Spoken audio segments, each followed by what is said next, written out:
Bom dia, pessoal, tudo bom? Estamos aqui para gravar nossa videoaula, certo? E nesse momento aí que a gente está passando de quarentena, onde o mundo está todo isolado, certo? E é uma medida necessária. Então, peço a todos que continuem em isolamento e nossas aulas, por enquanto, vai ser aqui de forma virtual. E em breve, se Deus quiser, estaremos todos em sala de aula novamente, pessoalmente, certo? Que é muito importante. Saudade tá grande, né, das nossas aulas, é bem importante, certo? Então, hoje a gente vai falar aqui sobre cinemática, onde a gente, na nossa sala de aula, a gente falou sobre MU, e a gente parou na parte de MU, que é movimento uniforme, e a gente vai prosseguir falando também sobre MUV. Então, antes de entrar em MUV, é necessário a gente também relembrar. Então, vou partir de MU, certo? Dar uma revisão e aí continuar para MUV. E nesse caso, quando a gente for falar de cinemática, né, a princípio, cinemática, primeiro a gente tem que encontrar e ver as nossas primeiras, a introdução sobre o assunto de cinemática, começa com referencial, trajetória, tudo isso a gente já viu, né, que referencial é tudo aquilo que a gente toma base. Então, para a gente dizer se um corpo está em movimento ou se está em repouso, depende sempre do referencial, certo? Trajetória é o caminho, e aí a gente vem falando essas introduções que a gente já viu em sala de aula. A gente para aqui na parte de deslocamento, que é importantíssimo. Deslocamento e distância percorrida. A diferença entre eles. Distância percorrida leva em consideração o caminho, certo? E deslocamento ele não leva em consideração o caminho, ele só leva em consideração o ponto final e o ponto inicial, ou seja, o espaço final e o espaço inicial. Por isso que o deslocamento ele é ΔX ou ΔS, que é igual a espaço final menos espaço inicial. Aquele velho exemplozinho tradicional. Lembra, de Açu, tá lá no Caminho do Futuro, você quer ir para Ipanguaçu. Um vai pela Estrada do Rio, que é 8 quilômetros, outros vai pela BR, são 15 quilômetros. Qual dos dois teve a maior distância percorrida? Teve a maior distância percorrida? No caso, o segundo, que foi pela BR, que andou 15 quilômetros. Agora, qual dos dois teve o maior deslocamento? Os deslocamentos são iguais. Por quê? Porque ambos chegaram no ponto final e ambos saíram do mesmo ponto. Então, espaço final menos espaço inicial vai dar o mesmo valor de deslocamento, certo? E aí, depois do deslocamento, a gente vem falando sobre velocidade média, que aí nossa velocidade média é a velocidade, que no caso é a variação do espaço dividido pelo tempo, ou seja, é o deslocamento dividido pelo tempo, é o espaço final menos espaço inicial dividido pela variação do tempo. Você tem um corpo A, ele quer chegar a um certo percurso, ele sai de uma posição e quer chegar até uma posição final. Então, esse tempo que ele leva para fazer esse percurso, você pega o percurso e divide pelo tempo, você acha a velocidade média, como a gente já viu, bateu bem nessa técnica em sala de aula, certo? Só uma revisão.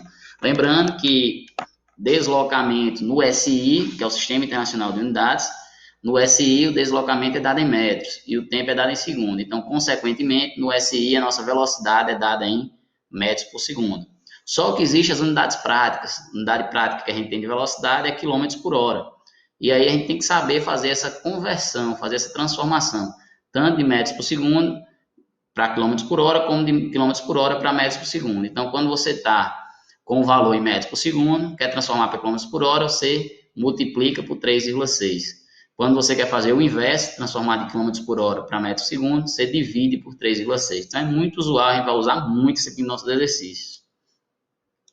Movimento uniforme. Movimento uniforme, que é o nosso conhecido como MU, né? O próprio nome já diz. Se deve lembrar sempre, eu gosto de associar, quando a gente fala em movimento, a gente tem que lembrar automaticamente de velocidade.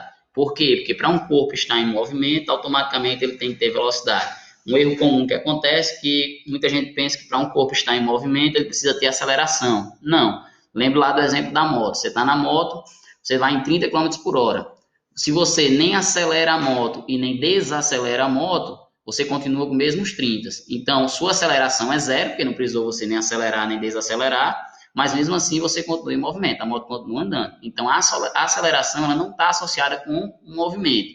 O que está associado com o movimento é a minha velocidade. Então, para ter movimento, você automaticamente precisa ter velocidade. Então, quando a gente fala em movimento, lembra-se de velocidade. E uniforme quer dizer uma coisa constante. Não é à toa que o fardamento de vocês e os nossos professores aí da escola, tudo Caminho do Futuro, é chamado também de uniforme. Um time de futebol também é chamado de uniforme. Por quê? Porque é tudo igual, é tudo constante, é tudo o mesmo. Então, quando a gente fala em movimento, lembra de velocidade. Quando fala em uniforme, a gente lembra de constante. Então, essa é a primeira característica do movimento uniforme, que é a velocidade constante e diferente de zero. Por que, Arthur, diferente de zero?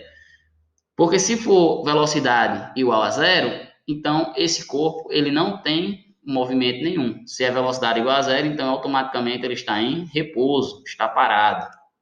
Segunda característica, se a velocidade é constante, lembra lá do exemplo da moto, você vai lá na Shineraizinha, vai na Shinerai 30 km por hora.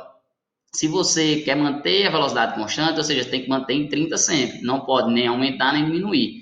Então, o punho da moto, você não vai nem acelerar a moto e nem vai desacelerar. Então, automaticamente, sua aceleração ela tem que ser igual a zero. Então, essas duas grandezas elas são muito importantes em movimento uniforme. Velocidade constante. Então, para ter velocidade constante, automaticamente a aceleração tem que ser igual a zero. Você não pode nem acelerar nem desacelerar. E a nossa terceira e última principal característica do movimento uniforme é que espaço e tempo são proporcionais. O que quer dizer espaço e tempo proporcionais? Espaço e tempo proporcionais, ele quer dizer o seguinte, na medida que o tempo vai passando, o seu espaço ele vai aumentando proporcionalmente ao seu tempo. Como assim? Vamos lá um exemplo. Você, carro A, em 10 segundos, ele andou um espaço de 30 metros. Quando ele for fazer mais 10 segundos, ele vai andar mais 30. Mais 10 segundos, mais 30. Ah, Arthur, agora ele vai andar mais 10 segundos, ele vai andar 20 segundos. Então, se ele vai andar 20 segundos, agora ele vai andar 60. Então, ele obedece uma proporcionalidade, certo? De espaço e tempo. Até porque tudo baseado, porque a velocidade ela é constante. E aí, tem aqui um exemplozinho aqui, bem simples. Suponha que o automóvel se desloque numa rodovia retilínea e no instante T0 passe pelo quilômetro 20, ou seja, T igual a zero, ele está no quilômetro 20. Depois de uma hora, ele chegou no tempo 1, ele chegou em uma hora, ele chegou no quilômetro 80. Ou seja, em uma hora de tempo, ele conseguiu andar 60 quilômetros. Com mais uma hora, ele vai andar mais 60. Então, se ele estava em 80 mais 60, 140. Depois, no terceiro, agora foi para 3 horas, ou seja, mais uma hora. Mais uma hora, se ele estava em 140, ele vai andar mais 60. Então, de 140 mais 60, 200. Então, ele está obedecendo a proporcionalidade, certo? De espaço e tempo. E aí, com isso, a gente precisa encontrar e ver as nossas velhas equações do movimento uniforme. E a gente tem a primeira equação do movimento uniforme, que é a equação da velocidade média. Como a gente já viu anteriormente, velocidade média é igual a ΔS sobre ΔT. ΔS, variação do espaço, ou deslocamento, ou variação da posição, é a mesma coisa. É espaço final menos espaço inicial. Dividido por variação do tempo, tempo final menos tempo inicial. Lembre que eu sempre falo a vocês, pessoal, toda vez na física que tiver esse deltazinho, ele quer dizer variação. Se for ΔV, variação da velocidade. Se for ΔA, variação da aceleração. ΔT, que vocês vão ver mais na frente, lá no segundo ano, parte de temperatura. Então, é variação da temperatura. Então, esse delta na física, é uma letra grega, que indica variação. E toda vez que for variação, é final menos inicial. Então, é a grandeza que ele está anteriormente, final menos a inicial dessa grandeza, certo? E aí a gente tem o seguinte, essa equação de velocidade média, a gente só consegue observar a velocidade média em um percurso. Só que de repente eu vejo o seguinte, Joãozinho saiu do CDF e foi até lá em Panguaçu. Só que aí para isso ele gastou 30 segundos para chegar em Panguaçu. Só que depois de 16 segundos, Joãozinho já andou quantos metros? Ou seja, qual é a posição de Joãozinho depois de 16 segundos? Eu não posso usar mais a equação de velocidade média, porque velocidade média se leva em consideração o percurso total. Agora surgiu a função horária da posição, que com essa função horária da posição, a gente consegue encontrar a posição de um móvel em um determinado instante. Ou seja, Em 16 segundos, qual é a posição de Joãozinho? Em 10 segundos, qual é a posição de Joãozinho? Em 3 segundos, qual é a posição de Joãozinho? E aí surgiu a nossa formulazinha da função horária da posição, que também é conhecido como a fórmula do sorvete. S é igual a S0 mais VT, sorvete. Então, aí o que é que ele quer dizer? Posição final é igual a posição inicial mais velocidade vezes o tempo.